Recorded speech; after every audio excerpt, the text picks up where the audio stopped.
Terima kasih Anda masih bersama kami dan kita akan lanjutkan dialog dengan Kennedy Muslim, peneliti senior Indikator Politik Indonesia berkaitan dengan hasil survei Indikator Politik Indonesia terbaru. Ya, salah satunya adalah bicara tentang simulasi figur capres dan cawapres. Mas Kennedy, ini yang menarik adalah pasangan Ganjar Erik mampu mengalahkan Puan Prabowo. Apa sebetulnya yang diinginkan masyarakat dari hasil survei ini? Sebelumnya sedikit catatan ya Mas, selisih dari simulasi antara pasangan Ganjar Erik dan juga Pak Prabowo dengan Ibu Puan Maharani itu masih dalam rentang margin of error. Jadi ini namanya statistical dead heat, belum bisa disimpulkan apabila tiga calon ini bertarung. Siapa yang akan memenangkan Pilpres, ditambah lagi dengan ada masih yang menjawab tidak tahu dan tidak jawab gitu. Namun tidak bisa dipungkiri ketika kita memasangkan Pak Ganjar dengan Pak Erik ada lonjakan suara yang cukup signifikan sekitar 4-5% untuk menambah suara Pak Ganjar, sedangkan ketika kita memasangkan Prabowo dengan Puan terjadi penurunan sedikit suara dari pemilih dari Pak Prabowo gitu.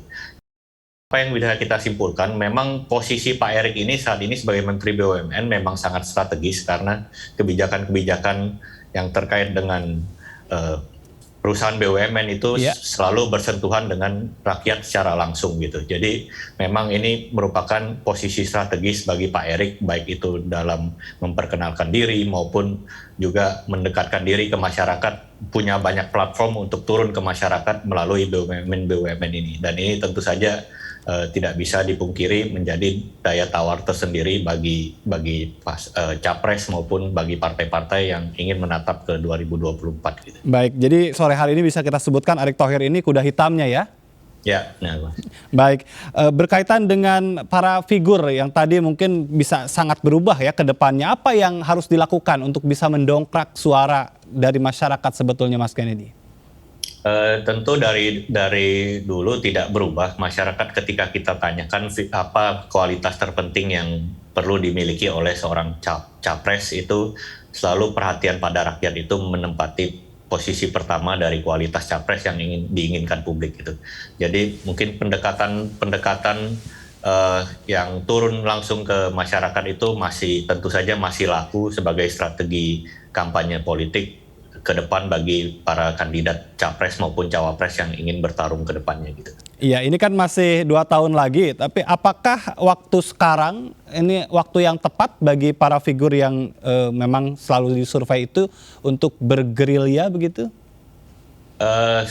Tentu saja ini 2 tahun waktu yang terlihat lama, namun sebenarnya akan terasa sangat cepat, apalagi mungkin di tahun 2003 semua partai sudah akan memanaskan mesin politik mereka gitu, dan sudah mulai akan melirik-lirik siapa yang kira-kira kandidat yang akan mereka dukung, karena itu terkait dengan kepentingan elektoral mendongkrak suara partai mereka itu sendiri.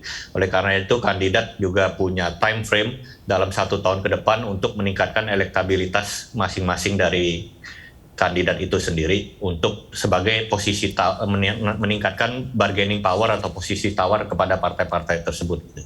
Baik, kita akan lihat tentu saja ya 1 tahun lagi survei Indikator Politik Indonesia berubah atau tidak begitu ya Mas Kennedy. Ya. Baik, terima kasih sudah berbincang banyak sore hari ini Mas Kennedy, peneliti senior Indikator Politik Indonesia, sudah berbincang tentang hasil survei terbarunya. Ya. Dan pemirsa, Pilpres 2024 memang masih jauh, namun sepanjang tahun 2021 bursa kandidat calon presiden mulai memanas, di mana sejumlah tokoh mulai tebar pesona lewat berbagai cara. Sementara kelompok relawan berlomba-lomba menggelar deklarasi dukungan terhadap sosok yang mereka nilai pantas meneruskan kepemimpinan Presiden Joko Widodo.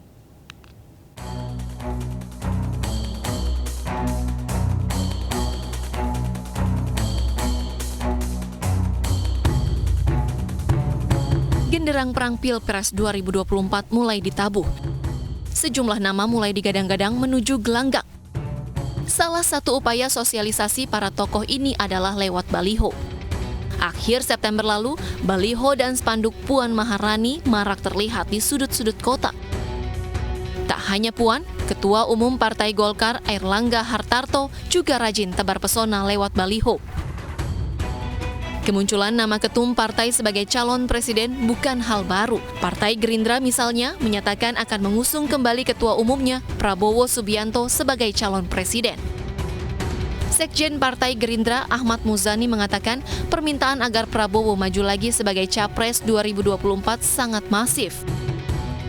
Kemantapan Partai Gerindra mengusung kembali Prabowo Subianto ke Pilpres 2024 dibarengi dengan tingkat elektabilitas Prabowo yang terus menguat di sejumlah survei capres.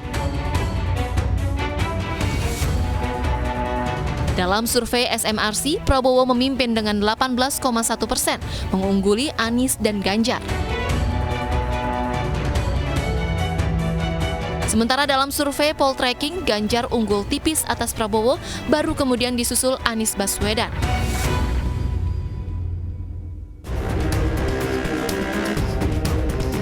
Sementara itu, mantan koalisi Partai Gerindra di Pilpres 2019, Partai Keadilan Sejahtera hingga saat ini belum tertarik meminang capres dari luar kadernya. PKS akan tetap mengusung Salim Segaf Al-Jufri sebagai calon presiden. Ini kita sudah memutuskan dalam Munas bahwa kita tidak akan pilih orang lain. Kita akan tetap sampai saat ini amanahnya menokohkan Habib Salim Segaf Al-Jufri. Bukan hanya partai politik yang mulai bergerilya mengenalkan tokoh-tokohnya. Sejumlah relawan juga mulai curi start mendeklarasikan calon presiden dalam kontestasi yang masih 3 tahun lagi. Sekelompok anak muda yang menamakan diri Ganjaris menggelar deklarasi untuk mendukung laju Ganjar Pranowo menuju Pilpres 2024.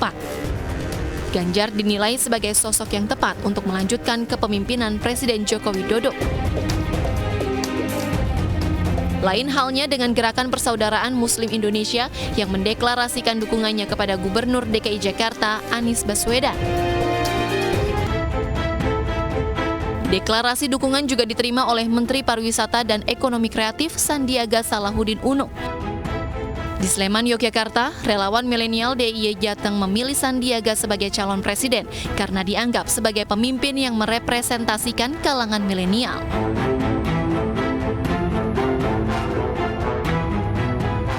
Sementara itu, Gubernur Jawa Barat Ridwan Kamil tanpa malu-malu menyatakan kesiapannya maju di Pilpres 2024 bila ada partai yang serius meminangnya.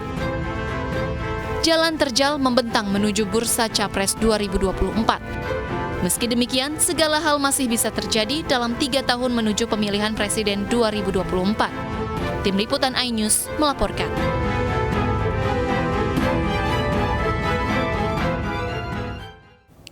Pemirsa, kami masih akan segera kembali dengan informasi penting lainnya. Tetaplah di MNC News.